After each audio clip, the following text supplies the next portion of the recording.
Bismillahirrahmanirrahim. Elhamdülillahi Rabbil alemin. Ve l'aqibatu lil muttaqin. Vessalatu vesselamu ala eşrafil enbiyai vel murselin. Seyyidina ve Habibina Muhammed ve ala alihi ve ashabihi ecma'in. Aldı bilen alemlerinin Rabbi Allah Subhanahu ve Teala'ga pak hamdu sana ve süyümlük Peygamberimiz Muhammed sallallahu aleyhi ve sellem'ge en güzel durut salamlarımızı yollagandikin. Qadirli qeyrinashar, biz yana Ustaz Muhammed Yusuf qalamga olgan farzandlarimizni qandoq tarbiyalaymiz mavzuluq kitobimizni kelgan yerimizdan boshlab anglitishni davomlashtiramiz. İnşallah bugungi 6. sonimizda bolaning to'lalgandan keyingi haq huquqlari degan mavzudan boshlab diqqatingizga sunamiz. Rabbimiz Allah Subhanahu ve Teala'dan anlaganlarımız, o'qiganlarimiz, o'rganganlarimizga amal qilish ne'matini ato qilishini tovanchilik bilan so'raymiz. Mikrofon oldida qarindoshlar Abdullah Yalqun.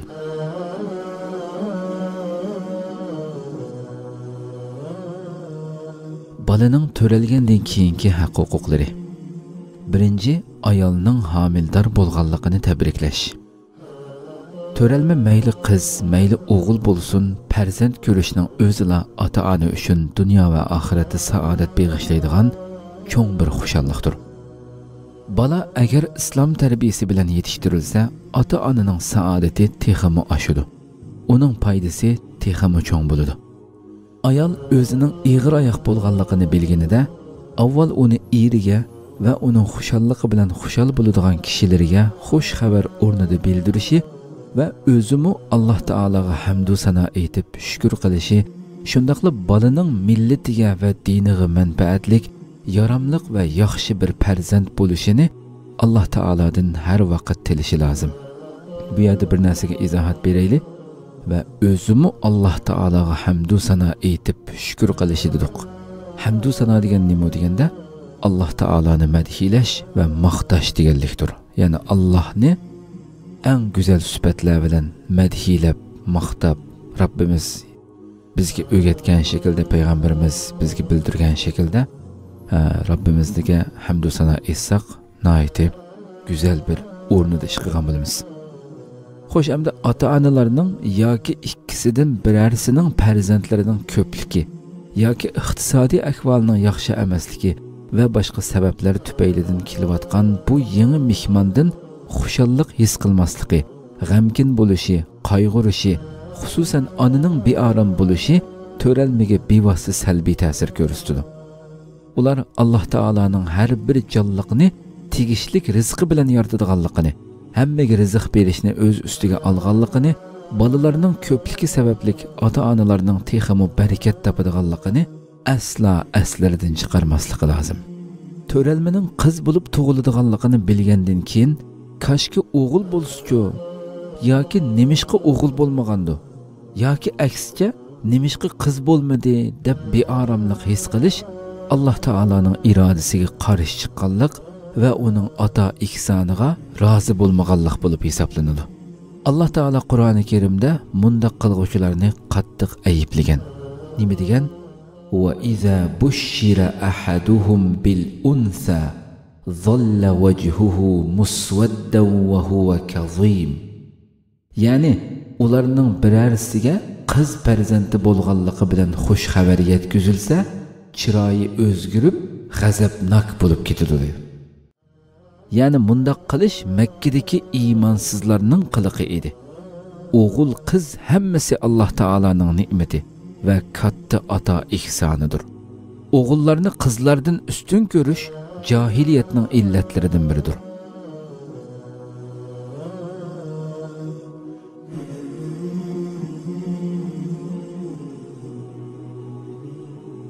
Xo'sh, endi onaning bola uchun qilishga tegishliklari. Birinchi, ona o'zining va bolasining tan saqligini saqlash uchun qoidaga uyg'un va o'ttir hollikni asos qilgan holda g'izolanishi, meva va ko'ktatlarni ko'proq iste'mol qilib berishi lozim. İkinci, ana iğir işlerini qilishdan saqlanib, o'zini va bolasini asrashi lozim. Allah Teala mu hamildor ayollarga ibodatlarda ko'plagan o'ng'ayliqlarni belgilab bergan. Masalan, agar taqat qilolmasa Ramazonda ro'za tutmay keyin qazosini tutish va qiynalib qolsa namozni o'ltirib o'qish qatorliqlar. Alloh taolaning haqqi bo'lgan ibodatlardimi homildor ayolga o'ng'ayliqlar belgilangan yerda erningmi ayolini asrishi, uni ig'ir ishlarga taklif qilmasligi va uy ishlarida yordamlashishi zarurdir. 3. Ana g'am qayg'uga tushadigan, zihnining chechilishiga, ochiqlanishiga sabab bo'ladigan ishlardan va shundaq joylardan yiroq turishi, hamisha ko'nglini xushal tutish uchun tirishchanlik ko'rsatishi lozim. 4. Ana bolasining salomatligiga ziyonliq bo'lgan narsalarni iste'mol qilmasligi. Homildor bo'lgan kundan boshlab toki tuqqanga qadar doktorning tavsiyasi bo'yicha ish ko'rishi, doktorning ruxsatisiz dori-darmak iste'mol qilmasligi, oddiy bir og'riq bo'lsa-mu darhol doktorga ko'rinib davolanishi lozim. Shundaqla ona hargizmi tamaki chekilgan yerda turmasligi lozim. Chunki tamakidagi zahar bolaning salomatligi uchun intayin ziyonli ekanligini tibbiy mutaxassislar ta'kidlamoqda. Xo'sh, endi otaning ayoli homildor vaqtida qilishga tegishliklari nima? 1. Er ayoliga har vaqtda yaxshi muomala qilish, uni asrash, sevgi muhabbatini izhor qilib turish va uy ishlarida uningga yordam qilish qatorliq ishlarga buyurilgan. Alloh taolo Qur'oni Karimda erlarga qaratib: "Wa'ashiruhunna bil ma'ruf, fa in karihtumuhunna fa'asa an takrahu shay'an wa yaj'alallohu fihi khayran kaseera." Ya'ni ular bilan chiroyliqcha tirikchilik qilinglar. Agar ularni yoqtirmasanglarmi, sizlar yoqtirmaydigan ishda Alloh ko'p yaxshiliklarni paydo qilishi mumkin degan. Bu oyat Sura Nisa 19-oyat. Payg'ambar alayhissalom sizlarning eng yaxshilaringlar oilasidagilarga eng yaxshi muomala qiladiganlardir. Men oilasidagilarga eng yaxshi muomala qiladigan kishinglarman deb ko'rsatgan. Bu hadis Ibn Majahda tilg'ilingan. Ayolning homildor vaqti erining va atrofidagilarning yaxshi muomalasiga va yordamiga eng zo'r ehtiyojli bo'ladigan vaqtidir. Chunki bundaq vaqtda ayol ajdodlarning ta'biri bilan aytganda bir qapoq suvning ichida bo'ladi.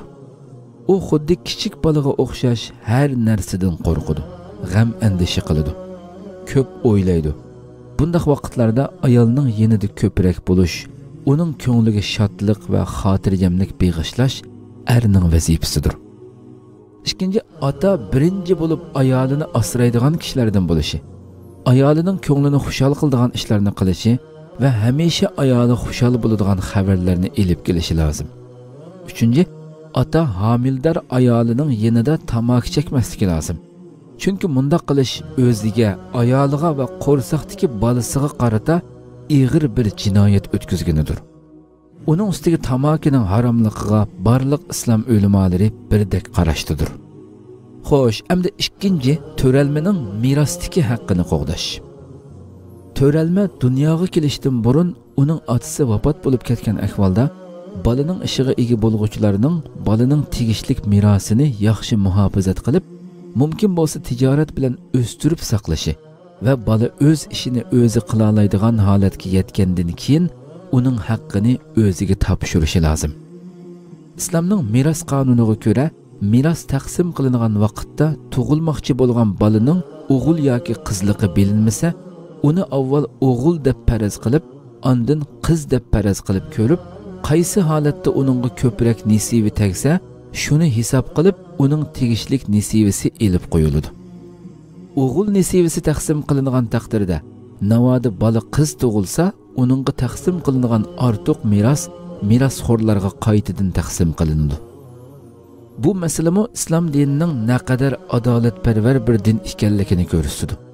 Chunki islom nazarida onaning qo'rsiqidagi bolami hayot bir inson bo'lganligi e'tibori bilan tegishlik haq-huquqlarga ega. Ammo u tug'ilib balog'atga yetmaguncha uning ustiga hech qanday bir mas'uliyat yuklanmagan. Chunki mas'uliyat yuklanishining sharti aqldir. Shunga yeshi cho'ng bo'lsa-mu, aqli joyida bo'lmaganlarga shariatning mas'uliyati yoki takliflari yuklanmaydi. 3. To'ralmaning hayotini qo'g'dash. Qo'rsaqdagi to'ralmaning qo'g'dilish haqqi bor. Buning uchun to'ralmani qandaqli bir sabab tufayli qoldirib o'tish yoki shundoq qilishga urinish ig'ir jinoyatdir. Faqat hayotlik, mamotlik masalasiga duch kelganda onaning hayotini qo'g'dab qilish uchunla to'ralmani oldirib o'tishga bo'ladi. Buni qaror qilish ishonchlik usta va musulmon doktorining haqqidir. Bu yana ota-onaning roziligi bilan amalga oshadi.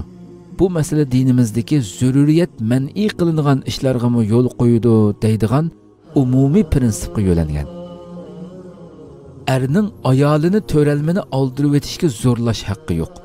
Balki mundaq qilishi Alloh taolaning oldida ig'ir jinoyatdir. Ayol bu ishda eriga bo'ysunmasligi lozim. Chunki dinimizda Alloh taolaga osiylik bo'ladigan ishda bandaga bo'ysunishga bo'lmaydi deydigan prinsip bor.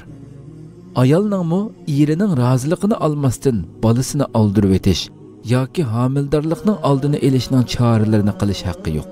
Bunda qilish eriga xiyonat, bolaga jinoyat qilganlik bo'ladi. Ammo zarur, yetarlik sabablar tufayli ayol ikkisining o'rtaq bir fikrga kelishi bilan homildor bo'lishning oldini olish dorilarini va o'qullarini qo'llanishga bo'ladi. Xo'sh, endi yangi bir mavzu bolaning tug'ilgandan keyingi haq-huquqlari. Payg'ambar alayhissalom bola tug'ilgandan keyin o'rindashga tegishli sunnat amallarini o'rgatgan bo'lib, har bir musulmonning bu amallarini o'rganib amal qilishi o'zlari va farzandlari uchun to'liq yaxshidir. Birinchi kunda qiladigan ishlar. Birinchi, bolani tabriklash. Bola tug'ilgandan keyin bolaning otasiga, oila a'zolariga va ularning yaqinlariga bu xush xabarni yetkazish va bolani ham uning ota-onasini tabriklash Payg'ambar alayhissalomning sunnatlaridan sanaldi. Ota-onaning bu xushallik lahzalarida Alloh taolaga ko'plab hamd va sano aytib, minnatdorlik bildirishi talab qilinadi. Alloh taolaga rahmat aytish degan uningga chin qalbidan minnatdorlik bildirish bilan birga uning yo'lida xayri ihson va sadaqalarni berish bilan bo'ladi. Qizlarni to'van ko'rishga qat'iy bo'lmaydi. Balki ota-onalar uchun qizlarning foydasi va yaxshiligi o'g'illarninkidan ko'proq bo'lishi mumkin. Hayotlik tajribalarimi buni isbotlamoqda. Tabriklashda va xushallik tantanasi qilishda tug'ilgan bolaning o'g'il yoki qiz bo'lganligining farqi yo'q. Har ikki holatga o'xshash muomala qilindi. Chunki islom dini qiz o'g'illarni yo hurmatda yoki mas'uliyat yuklashda ayirmagan. Ikkinchi, bolani ig'izlantirish. Hamda bola tug'ilgandan keyingi birinchi kunda qilinadigan ikkinchi ish nima? Bolani ig'izlantirish. Bolani ig'izlantirish bola tug'ilgandan keyin uni yaxshi tozalab bo'lib, uning og'ziga tunji qitim tatliq bir narsa selib, gelidan o'tkazib o'tishdan iborat bo'lib, xormani chaynab, uning shirnisini tomg'iqiga surtib qo'yish afzaldir. Agar xorma bo'lmaganda asal yoki shakarmi bo'ladi. Ig'izlantirish usuli. Xorma yoki boshqa tatliq bir narsa noyati yumshoq chaynalib, uning shirnisi bolaning tomg'iqiga temetiladi. Ondan intayin asta va muloyim bir shaklda bolaning og'zi o'ng-so'lga harakatlantiriladi. Shuning bilan bolaning tomg'iqiga selingan narsa uning gelidan o'tib ketadi. Ondan bolaga barakat tilab duo qilinadi. Bolani ig'izlantirish ishini o'lima yoki qandoqli bir taqvodor odamning qilishi afzaldir. Abu Musa Ash'ari radhiyallohu anhu mundaq deb rivoyat qiladi. Mening bir o'g'lim tug'ilgan edi. Men uni Payg'ambar alayhissalomning yeniga elib keldim. Payg'ambar alayhissalom o'g'limga Ibrohim deb ism qo'ydi. Ondan uni xorma bilan ig'izlantirdi. Oxirida uningga barakat tilab duo qildi. Bu hadis Buxoriy va Muslimda tilga bo'lib, Buxoriydagi 5045-hadis. Asma radhiyallohu anha mundaq deb rivoyat qiladi.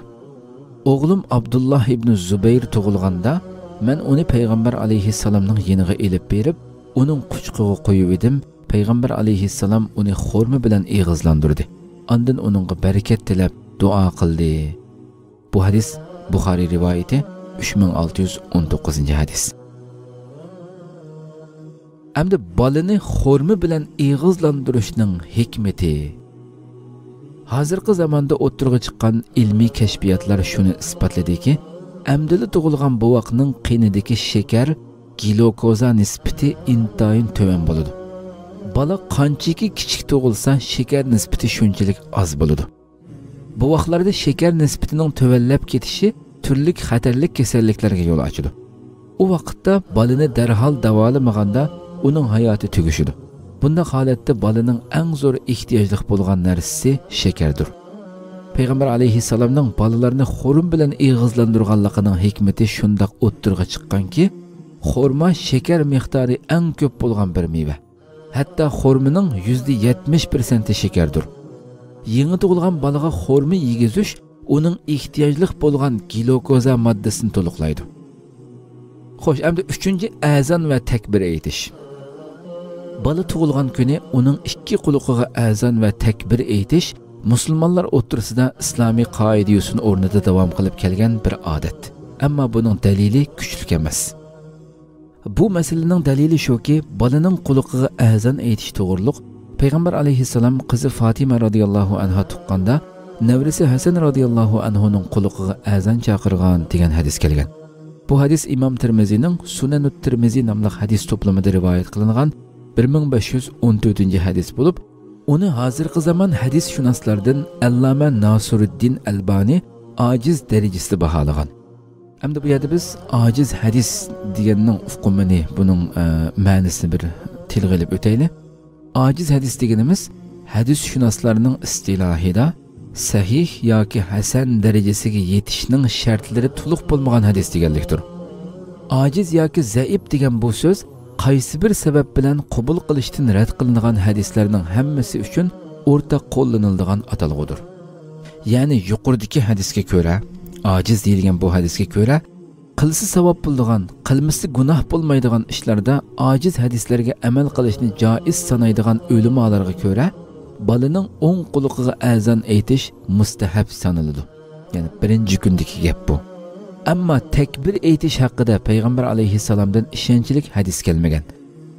Faqat 5-xalifa Umar ibn Abdul Azizdan boshlab bu odat yo'lga qo'yilgan. Biz Uyg'urlarda balaning ismini qo'ygan vaqtida avval uning o'ng quloqiga azon aytib, so'l quloqiga takbir aytish an'anasi davom qilmoqda. To'g'ri biz mustahabning ma'nosini shundaqla Umar ibn Abdul Azizninki kim ekanligini biroz tushunib o'taylik. Mustahab degan yoqtirilgan amal degan ma'noda bo'lib, hukmi ta'kidsiz sunnatga to'g'ri keladi. Ta'kidsiz sunnat Payg'ambar alayhissalom o'rindashga odatlanmagan bo'lib, gohida o'rindigan, gohida o'zrisiz tark etgan amallar demakdir. Masalan, asr namozining farzdan burunqi 4 rakat sunnatni o'qishga o'xshash amallar. Ta'kidsiz sunnat bo'lgan amallarni o'rindigan kishi savobga erishadi. Tark etgan kishi gunohkor bo'lmaydi. Xo'sh, endi Umar ibn Abdul Aziz kim desak, o Umar ibn Abdul Aziz ibn Marwan ibn al-Hakam al-Umavi al-Qurashi Abu Hafiz Amirul Mu'minin Umavilar davlatining xalifalaridan biri. Adolatidan Payg'ambar alayhissalomning 5-xalifasi deb nom olgan solih xalifa. Madinada tug'ilib o'sgan. Xalifa Valid tarafidan Madinaga vali bo'lgan. Keyin xalifa Sulaymon ibn Abdul Malikga vazir bo'lgan. Hijriya 99-yili xalifa Sulaymonning vasiyati bilan xalifa bo'lgan. Ilmi va taqvodorligi bilan tunilgan, adolati va yaxshi siyosatlari mashhur 1-yüzyilda islomni gullantirgan zot deb qaralgan. Xo'sh, endi bola tug'ilib 7-kuni qiladigan ishlar. Birinchi, bolaning ismini qo'yish. Balaga chiroyli ism qo'yish dinimizda tashabbus qilingan sunnat amallaridan sanalish bilan bir vaqtda balaning ota-onasi ustidagi haqlaridan biridir. Chunki ota-onaning balasiga chiroyli ism qo'yish majburiyati bor. Balaga qanday ism qo'yish haqida albatta ota-ona ikkisi maslahatlashib kelishadi. Navoda ota-ona balaga qo'yadigan ism to'g'riliq kelisholmay qolsa, otasining tanlagan ismi qo'yiladi. Chunki balaning nasabi otasiga mansubdir. Balaning ismini 7-kuni qo'yish shart emas, balki sunnatdir. Buningga binoan balaning ismini tug'ilgan kuni qo'yivatsimi yoki 7-kunidan keyin qo'ysimi bo'ladi. Balaga musulmoncha chiroyli ism qo'yish yana bir sunnatdir. Payg'ambar alayhissalom mundaq degan: "Sizlar qiyomat kunida o'zinglarning va otanglarning ismi bilan chaqirilisizlar. Shunga bolalaringlarga chiroyli ismlarni qo'yinglar." Bu hadis İmam Abu Davudning Sunan Abi Davud nomli hadis to'plamining 4948-hadisi.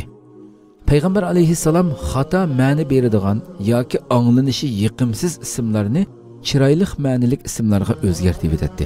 Masalan, G'urob degan ismni Muslim degan ismga, Harb degan ismni Salim degan ismga o'zgartib etganiga o'xshash.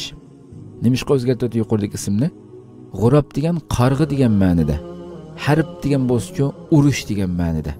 O'zgartirilgan ismlardan Muslim musulmon degan ma'noda, Salim tinchlik degan ma'noda. Chunki qarg'a nijosatni yeydigan va yoqtirilmaydigan hayvon. Urush degan bo'lsa bu quloqlarga hargizmi chiroyli anglanmaydigan bir narsadir. Shuning uchun Rasululloh o ikkisiningki ismini o'zgartirib etgan.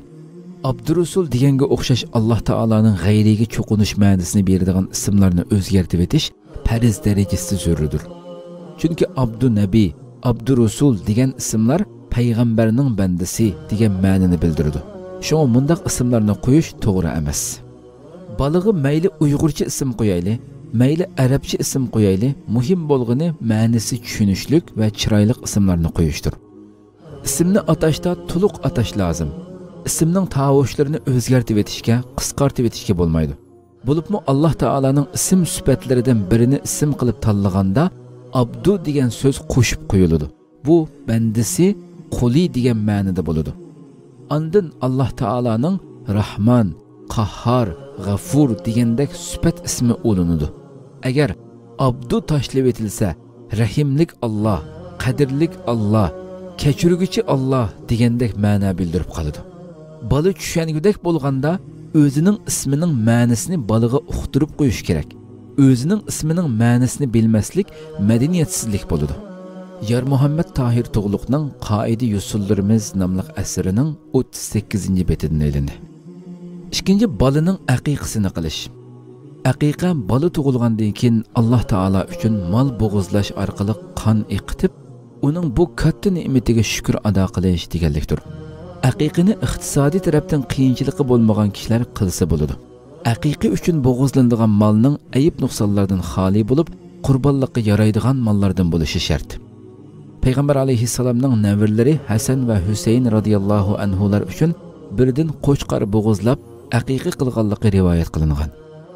İslam mazhablarining ko'plarida Payg'ambar alayhissalomning o'g'il bovoq uchun 2 qo'y, qiz bovoq uchun 1 qo'y bo'g'izlandi degan hadisi bo'yicha ish ko'rilmoqda. Yuqoridagi birinchi hadis Abu Davudning Sunan Abi Davud nomli hadis to'plamining 2841 hadisi, ikkinchisi bo'lsa Imom Tirmizininki Sunan Tirmizi nomli hadis to'plamining 1516 hadisi. Shuni aniq bilish kerakki, bu bir sunnat amal bo'lib, kuchi yetganlar ikkinala emas, balki qanchalik ko'p mol bo'g'izlasa, shunchalik ko'p savob topadi. Kuchi yetmaganlar aqiqa qilmasa gunoh bo'lmaydi. Ammo aqiqa qildik deb boylarni chaqirib ziyofat berib, peqirlarni unutib qilish yoki restoranlarda hashamatlik ziyofatlarni qilish isrofxo'rlik bo'lib, savob emas, balki gunoh bo'ladi. Chunki aqiqa mu sadaqaning o'rnida bo'lganligi uchun uningda peqirlarning haqqi bor. Aqiqini yo'qsullarni, qo'lim qo'shinlarni va urug' tuqqanlarni yegizib ichirish bilan qilish durust bo'lganidek, aqiqa uchun bo'g'izlangan molning go'shini peqirlarga tarqitib berish bilan qilishga bo'ladi. Bu vaqtda go'shini 3 ga bo'lib, bir bo'lakini peqirlarga, yana bir bo'lakini urug' tuqqan va qo'lim qo'shinlarga tarqitib berib, qolgan bir bo'lakini o'zlari yesimi bo'ladi. 3-chi bolaning beshini tushirish. Yangi tug'ilgan o'g'il bovoqning chechini to'liq tushirishning sunnat ekanligida barliq ulamolar ittifoq. Tushirishdan maqsad ba'zilardek bolaning peshonasida yoki ikki tarafida yoki ajnabiylardek cho'qqisida choch qo'yib qo'yish emas, balki hammani tushirishni ko'zda tutadi. Bu vaqtda Ibn Umar radhiyallohu anhu mundaq deydi: Payg'ambar alayhissalom chechining yerimi tushirilib, yerimi qoldirilgan bir bolani ko'rib, sahobalarni undaq qilishdan to'sdi va chochning yo hammasini tushirib etinglar yoki hammasini qo'yib qo'yinglar dedi. Bu hadis Abu Davudning Sunan Abi Davud nomli hadis to'plamining 4195 hadisi. Ammo qiz bovoqning chechini tushirishning sunnatligi to'g'riliq ixtilof bor. Shundaqdimi yangi tug'ilgan bovoqning chechini tushirishning bovoq uchun foydali ekanligini tibbiy mutaxassislar ta'kidlamoqda. Askartish: bolaning chechini tushirganda uning chechining ig'irlik miqdorini o'lchab, uning ig'irligida kumush sadaqa qilish sunnat deydigan ko'z qarash mavjud. Bu qarashdagi ulamolarning dalili Ali ibn Abu Talib radhiyallohu anhudan rivoyat qilindiki, Payg'ambar alayhissalom nevrisi Hasan uchun aqiqa qildi va Fatima buning chechini tushirib, chachining ig'irligi barobarida kumush sadaqa qilgin dedi. Fatima radhiyallohu anha Hasanning chechini tushirib o'lchigan edi, bir tanga yoki uningdanmi oz ig'irlikqa tang keldi degan hadisdir. Bu hadisning sahih darajasiga yetmaganligi sababli ko'p sondagi ulamolar bolaning chechining ig'irligida kumush sadaqa qilishni sunnat yoki mustahab degili bo'lmaydi degan. 4. O'g'il bolaning xatnisini qilish. O'g'illarni xatni qilish butun samoviy dillarda buyurilib kelgan bir hukm bo'lib, musulmonlar bilan Yahudiy dindagilar o'g'illarni xatni qilish ishini joriy qildirib kelmoqda.